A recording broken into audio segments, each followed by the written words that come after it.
upon a time and place between your ears. A magic land, yes and west, you'll find there. Your imagination is the place to start. Join us on a journey home to your heart. Storytelling agents in America. Welcome to our home, Storytopia. Asian American Storytopia. Once upon a time, Storytopia. Asian American Storytopia.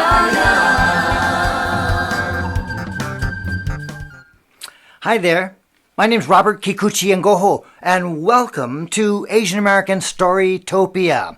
We'll have some stories and a whole lot of fun for you, and it's so wonderful to see you all today. So, hey, let's get started. Hello, my name is Alton Takiyama-Chung, and I'm Japanese Korean.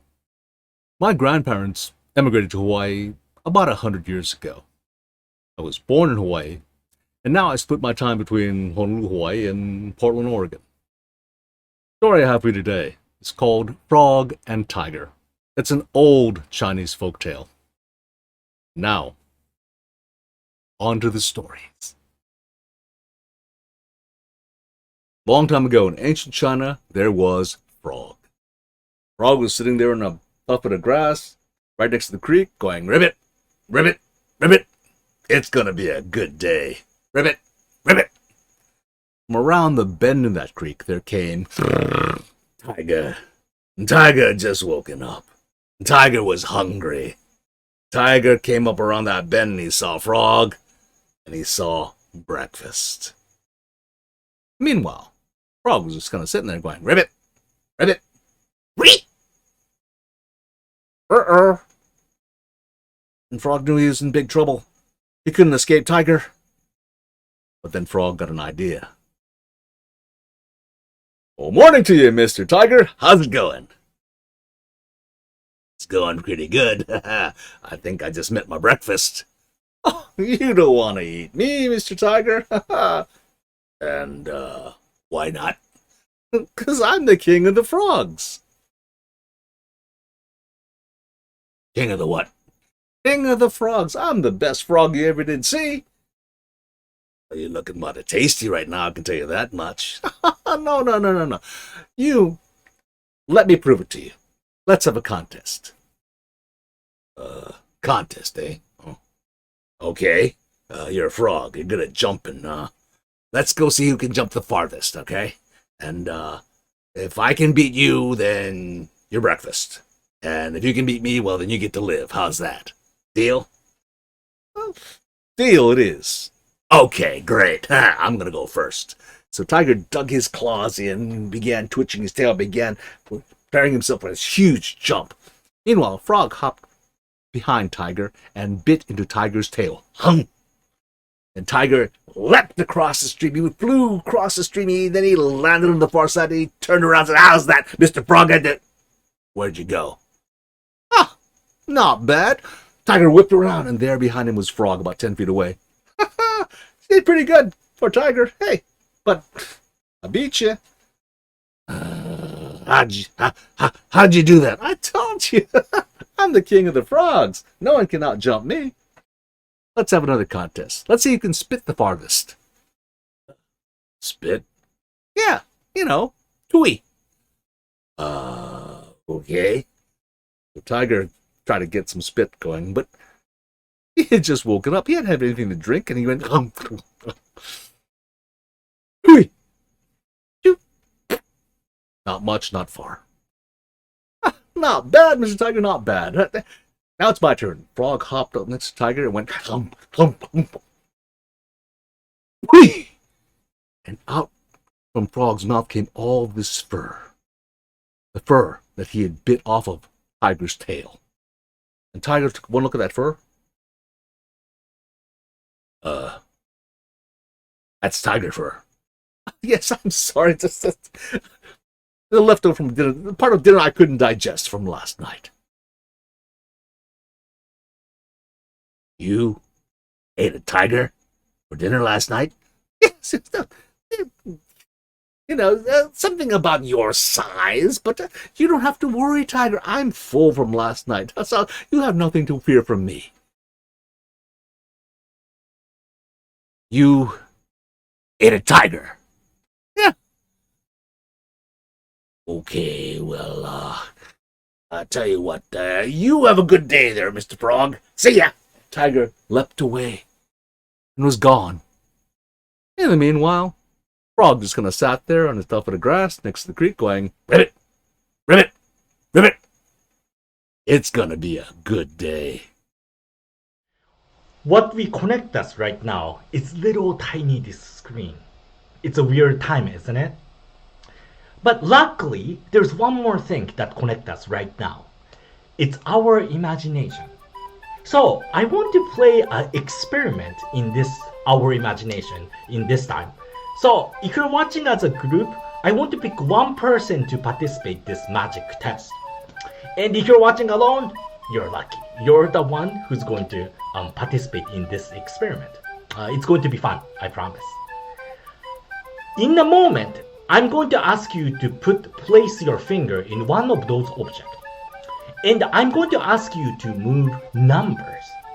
So for example, and in this experiment, there is a rule. You can move your finger up and down or side by side. You can go up, down, right or left, or even backwards, forward, backwards. You can do that, but you cannot go diagonal way. Okay, so for example, if I start as a Japanese castle, you don't have to, but if I start a Japanese castle, and if I ask you to move 4, you can move 1, 2, 3, 4. Or you can move 1, 2, 3, 4. Remember, you cannot go diagonal. So the choices are endless. So now I want you to place finger on the screen, one of those objects. Do it now. Okay? To make this, keep the finger there, please. And to make this experiment really difficult, I will put more objects here. Okay, keep your finger on the previous choice. I want you to move 4. Let's move as I count. Remember, you can go up and down, side by side, right or left, but no diagonal. Let's start. 1, 2, 3, 4. I know you're not on samurai. Okay, let's move 5 this time as I count. Ready? 1, 2, 3, 4, 5. Stop there. Okay, I know you're not on sakura. Okay, let's start. This time, let's move 2. Okay, remember, right or left, up and down. Not diagonal. 1, 2. I know you're not at Japanese castle. Okay, this time, let's move 3. Ready? As I count. 1, 2, 3. I know you're not a Japanese fan or koi fish. Let's take it out. Okay, let's move 3 one more time. Ready? 1, 2, 3.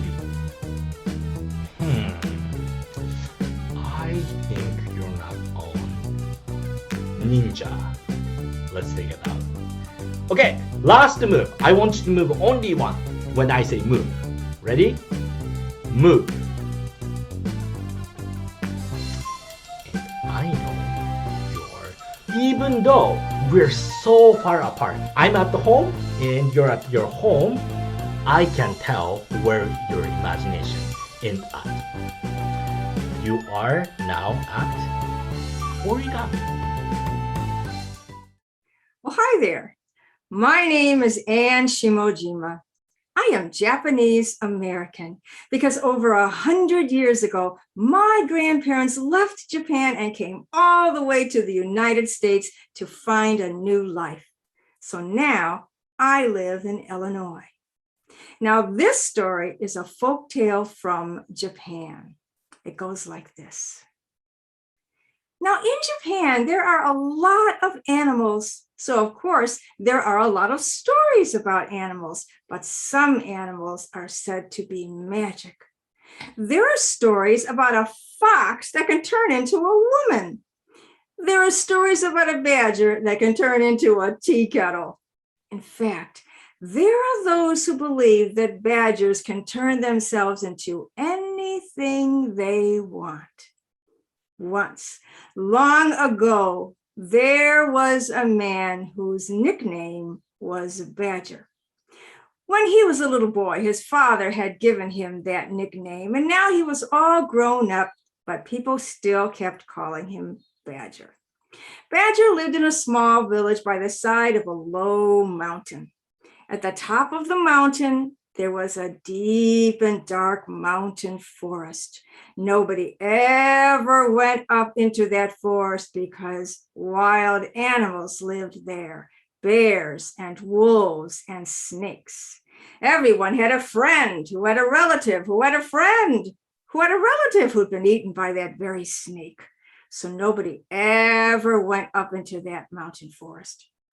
But one day, Badger realized he had to take care of some business in a village on the other side of the mountain. Now, he did not want to take the time to walk all the way around the mountain, so he decided that if he started very early in the morning and walked as quickly as he could probably get over the top of the mountain before the sun went down. And as long as it was light out, he was not afraid. So one day, Badger started off. The sun was just beginning to peep up over the horizon, and Badger walked as quickly as he could. There was no path, of course, so he was having to find his way around the trees and the bushes. He just kept going up, and he walked and he walked and he walked, and the sun was rising higher and higher in the sky, and he walked and walked, and the sun was directly overhead, and then the sun started going down the other side. It was getting darker, and then finally the shadows of nightfall were all around him, and Badger realized he was lost. Well, all he could do now was to try to find somewhere to spend the night. So he looked around and found a small, low cave. He got down on his hands and knees and crawled all the way back to the end of the cave, curled himself up into a ball and tried to sleep. But he couldn't sleep. He kept hearing noises. The wind was rustling through the leaves. The owls were hooting. The wolves were howling in the distance. He just couldn't sleep. About midnight, he heard a sound outside, a slow, slithering sound getting closer and closer. Badger raised his head up and looked at the entrance of the cave, and he saw a long, thin shape sliding into the cave. It was the terrible black snake. Badger had somehow picked the snake's own cave to sleep in. And the snake came closer and closer. Badger wanted to scream, but his voice got stuck in his throat. The snake came closer and closer, and when the snake was right next to Badger, the snake reared back its head and spoke. It said, "Who are you? And what are you doing in my cave?"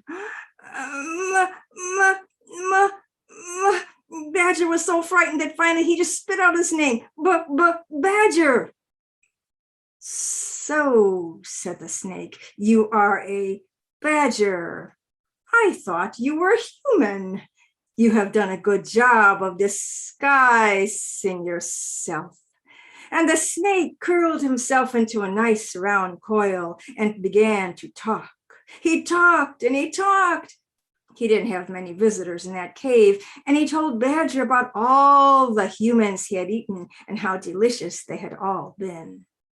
I love to eat humans, said the snake. They are so savory. Some of them are soft and plump.